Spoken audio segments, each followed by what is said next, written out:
kita nak kasih teka-teki first day raya. Selamat Raya. Selamat Raya semuanya. Okey, kau nak start dulu ke apa? Okey, aku ada soalan Okey. Kenapa kuih-kuih tradisional seperti kuih tart dan kuih makmur masih digemari sehingga hari ini? Kau agree kan? Aku agree dan jawapannya pasal sedap. Tak semudah itulah kan jawapannya ya. Tapi memang sedap. Ini soalan O-level ke apa? Sebenarnya mereka ini adalah kuih yang incredible. Incredible.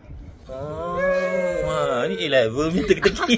Biasalah kan kalau orang educated Okey, kau tolong turunkan sedikit. Boleh. Okey, Sekarang turunkan. aku boleh Aku nak tanya turunkan. kau tahu binatang penguin tu?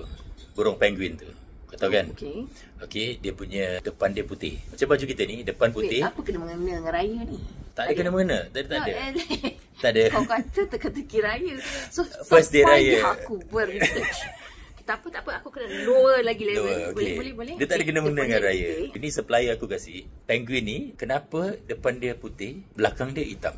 Pasal hati dia putih. Tak, salah. Tak Macam mana kau tahu penguin mana? Aku cakap depan dia putih, hati dia putih. Belakang dia hitam.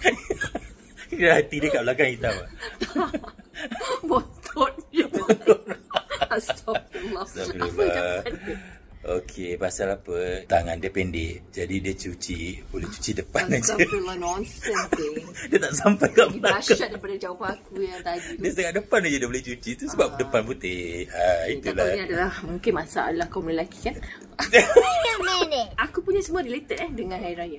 Tadi kita ada minum teh kan, teh tarik Okey. Kak M terima kasih, teh tarik ni sedap. Jadi aku nak tanya, kalau teh tarik tu kita tertumpah, kita di rumah orang tertumpah, and we spill the tea, right?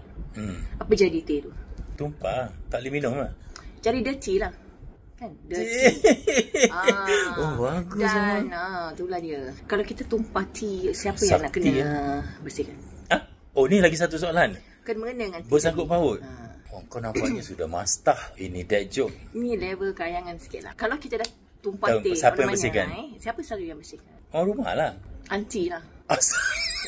Wah, bagus. Aunty tu dia dah bersihkan, dia mesti dia beletih lah kan. Pasal apa tau? Mulut dia mulut pati. Kenapa kau tahu kenapa dia beletih? Mulut dia pati. Pati pirate. Kan pasal dia punya baju putih dah dicemari. Minyak teh tadi. Macam penguin lah. Macam siapa? Apakah yang orang yang tumpahkan teh tu apa? Berapa lama ni Dia joke ni? jadi apa? Penat saya dengar. Apa? Ajar. Just because kau tak ada modal, kau penat lah dengar. Okey, apa lagi? Orang yang dah tumpahkan teh, apa nama orang tu?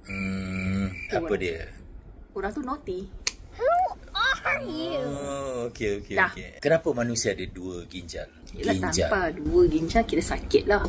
Satu tak cukup. Salah.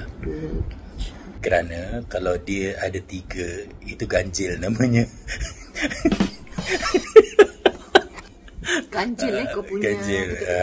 Jangan main. Aku ada satu lagi teka-teki untuk Hari Raya lah. Ada satu benda ni, dia selalu tenggelam timbul, tapi susah nak ditimbulkan dan memakan masa mungkin bertahun untuk tukar. Apakah benda ini? Kau sindir aku Siapa makan cili terasa pedas? Itu Inilah dia. Ya Lampu lalip Allah, terbaru lampu lalip. setelah 3 tahun. Wah, 3 tahun. Tengok. Jangan main-main. Dia memang tenggelam timbul. Alhamdulillah. Alhamdulillah. Akhirnya permintaan saya dapat. Aku nak Yang yang baru. pendek. Nak yang baru. Yang senang ke nak bergantung? Susah tu aku gantung. Kita gaduh besar dulu.